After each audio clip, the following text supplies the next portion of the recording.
네, 검찰이 오늘 새벽 조국 법무부 장관의 오촌 조카에 대해 구속영장을 청구해서 3시 이후에 심사가 진행이 된 것으로 알려지고 있습니다. 사모펀드 의혹 관련해서 14일이었죠. 공항 입국하는 상황에 체포 형태로 일단 신병이 확보가 됐습니다. 오촌 조카가. 그리고 15일 처남이 소환 조사를 받았고 오늘 구속영장 청구 후 심사를 진행하고 있고 이르면은 자정안에 나올 수도 있는 상황입니다. 자, 혐의는 뭐 다들 알려진 대로 이 사모펀드 운영사죠. 코링크 P라는 회사의 사실상 실질 대표로 알려져 있는 이 조카가 실소유하면서 자격 없이 펀드 운용에 개입을 했는지, 약정액을 허위 신고했는지, 그리고 이모 대표와 자금 수십억 원을 횡령한 배임한 혐의를 받고 있고, 도피를 두세 군데를 하면서 말을 맞추고 증거인멸을 지시했는지 여부 등을 지금 수사를 받고 있습니다. 자, 이 코링크 P에서 뭐 서너 개의 사모펀드를 운영했다고 하는데 그 중에서 블루펀드라고 알려져 있는 조국 가족이 이제 투자금을 낸 그 펀드가 알려진 대로 웰스 CNT라는 회사에 투자를 했었고 이 투자금 총 한 20몇 억이 된다고 하는데 그 가운데서 수표 형태로 두 차례 걸쳐서 한 10억 원 상당이 전달이 되고 사채 시장에서 앞선 보도대로 현금화가 된 것으로 알려지고 있습니다. 그리고 또 다른 펀드, 뭐 배터리 펀드라고 알려져 있는 그 펀드를 통해서 WFM 그리고 익성이란 회사에 투자가 됐는데 이 회사들의 연결고리를 쭉 따라가 보면 결국 상장이 된 회사와 되지 않은 회사의 우회 상장을 시도해서 시세 차익을 노린 것이 아닌가 이런 의혹을 받고 있습니다.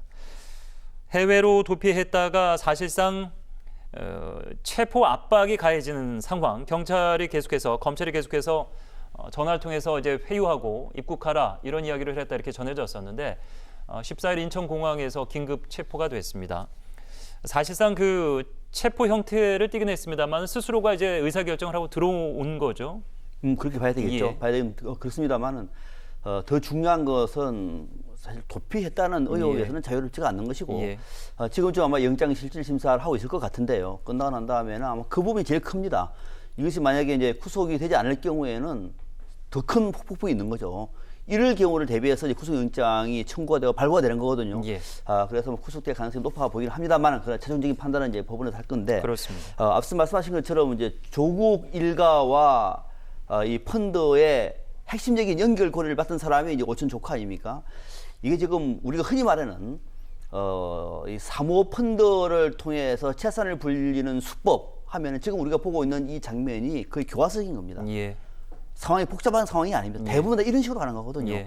이번에도 아마 생각해 보시면은 조국 장관이 그냥 후보자 수준에서 낙마했다라고 말하면 이 부분은 그냥 그렇게 드러나지 않는 부분이거든요. 또 장관으로 지명이 안 된다고 하더라도 모르는 분야인데 예. 얼마나 많은 사모펀드 주변에서 이런 일들이 많겠습니까? 이게 거의 그 정형화된 방식입니다. 결국은 이제 조국 후보자가 장관으로 임명되는 그 과정 속에서 사건이 드러나다 보니까 지금 오촌 조카도 지금 구속을 예. 앞두고 이런 상황이 됐는데 아무튼 제일 큰 문제는 이 오촌 조카가 실질적으로 소유자가 맞는 것인지, 그다음에 이 내용을 조국 장관이나 조국 장관의 부인이 얼마 정도 알고 있었는지, 그리고 실질적으로는 본인이 하면서도 내용적으로는 조 씨 일가의 회사를 만들려고 했던 어떤 의도나 예. 기획 같은 것이 구체적으로 얘기가 됐는지, 이 부분이 되면은 조국 장관도 상당한 부담이 될 수밖에 없는 것이고, 부인인 정경심 교수도 단순한 자문이 아니라 실질적으로 관여를 했다. 이거는 현행 법률 위반, 자본시장법 위반입니다. 네. 이런 측면에서 이제 검찰 수사가 앞으로 더 크게 나갈 텐데, 관건은 이제 오늘 구속이 되면은 과연 이 오촌 조카가 어느 선에서 마무리를 할 것인가, 예. 여기서 꼬리가 자를 것인지 아니면 위로 올라갈 것인지는 오촌 조카의 입에 달렸다 이렇게 봐야 되겠습니다. 그렇습니다. 사실상 이제 횡령 금액으로 보이는 한 10억 상당의 이제 현금 전환된 그 금액이 과연 어디에 쓰였느냐, 이 부분이 관건일 것 같습니다. 조국 장관의 오촌 조카뿐만 아니라 처남 정모 씨도 어제 검찰 조사를 받았습니다. 그러니까 정경심 교수의 동생인데 사실 이 투자금이 누나한테 빌린 3억이다 이렇게 알려지면서 이건 뭐 이제 조사를 통해서 나오겠습니다만은 사실 차명 투자, 그러니까 정 교수가 투자한 거 아니냐 뭐 이런 의구심도 자아내고 있는 상황입니다. 네, 이 처남 정모 씨 같은 경우도 여러 가지 의혹을 받고 있는데요. 아직 영장이 청구되진 않았지만 검찰에서 소환 조사를 하고 있고 몇 번에도 소환이 예상된다고 봐야겠습니다. 당초 알려진 부분은 2017년 3월에 조국 장관의 배우자인 정경심 교수가 남동생인 정모 씨에게 3억 원을 빌려준 것으로 드러납니다. 예. 일주일 뒤에 이 정모 씨가 5억 원을 투자해서 코링크 PE의 지분을 매입하게 되는데 이 중에 3억이 정경심 교수의 자금이기 때문에 사실상 차명으로 조국 장관 일가가 코링크 펀드의 지분을 가지고 있었던 게 아니냐 이런 의혹이 있어요. 또 네. 이후에 코링크 펀드가 운영하는 사모펀드에 이 정모 씨가 본인과 장남 차남의 명의로 3억 5천만 원을 투자하거든요. 이 3억 5천만 원에도 정경심 교수의 자금이 일부 포함되어 있다. 모 언론 보도 같은 경우는 또 국회 청문회 과정에서 자유한국당 의원들이 질의한 내용을 근거로 보면 정경심 교수가 무려 8억 원을 빌려줬고 예. 이 8억 원 중에 5억이 이 처남이 코링크 PE의 펀드사의 지분을 매입하는 데 쓰였다. 이런 의혹을 받고 있는데 조국 장관 같은 경우도 청문회에서 제대로 해명하지 못하고 의아하다고 말한 대목이 하나 있습니다. 그것이 무엇이냐.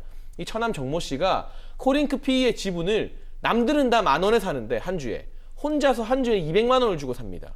200만 원 더 비싼 가격으로 지분을 확보해서 등기상의 지분은 0.99%밖에 안 됩니다. 근데 상식적으로 남들이 다 10,000원에 사는 지분을 200만 원에 산다는 게 이해가 되십니까? 이 부분에 대해서는 조국 장관도 답변을 하지 못했고 의아하다는 말만 했거든요. 예. 결국에는 실질적으로는 정경심 교수의 자금으로 코링크 PE 지분을 다 확보해놓고도 이게 서류상으로 드러나게 되면 자본시장법 위반 여지가 있기 때문에 처남의 명의로 남동생의 명의로 실제 산 것보다 훨씬 적은 지분만 네. 매입한 것처럼 등록해 놓은 것이 아니냐 예. 이런 의혹을 검찰에서 가지고 있는 것 같고요. 이 의혹 규명을 위해서 추가 소환 조사나 영장 청구 등이 예상되고 있는 상황입니다. 예. 자, 앞서서 이제 박상병 시사평론가가 잠깐 얘기를 해주셨습니다만은 과연 이 오촌 조카라는 인물이 구속이 될 것인지. 구속이 되면은 거의 뭐 바로 조 장관 부인 정경심 교수의 소환이 이루어질 것으로 알려지고 있는데 사실 이게 쉽지 않은 판단입니다만 어느 쪽에 좀 무게를 더 생각하고 계신지 그리고 소환이 바로 이루어질지 이 부분이 좀 궁금한 것 같습니다. 우선 오촌 조카 이 조 씨 같은 경우에는 아마 구속될 수밖에 없을 것 같아요. 지금 검찰에서 관련된 내용을 쭉 보도하는 내용을 보면 예. 이미 도피한 흔적은 분명히 있고요. 또 횡령을 했고요. 예. 또 도피하기 전에 주변 인사들하고 뭐 WFM의 그 이상훈 대표하고 통화를 한 흔적도 지금 나와 있고 예. 이건 뭐냐면은 증거를 은닉 또는 은폐하기 위한 것으로 볼 수 없는 대목이거든요. 네. 이런 것들을 막기 위해서 구속을 하지 않습니까? 그렇다고 얘기하면은 지금 이 대표 오촌 조카 같은 경우는 딱 그 부분에 해당되기 때문에 구속될 가능성이 저는 높아 보인다고 생각이 됩니다. 그러나 구속되고 난 다음에 정경심 교수 조국 장관의 부인이죠. 부르는 검찰 소환은 뭐 아무리 늦어도 이번 주를 넘기지는 않을 것 같아요. 예. 문제는 소환을 한다 그래서 구속영장 청구로 바로 넘어갈 수 있을 것인가? 이 부분은 쉽지 않다고 봅니다. 왜냐하면 오촌 조카가 정경심 교수는 몰랐다라고 말해버리면은 서로가 입을 맞춘 관련된 증거 자료를 내놔야 되거든요. 더더욱도 조국 장관 부인이지 않습니까? 예. 이 부분은 그렇기 때문에 이런 검찰 수사도 사실은 간단치가 않습니다. 정치적인 부담이 상당히 부담이 있는 것이고 예.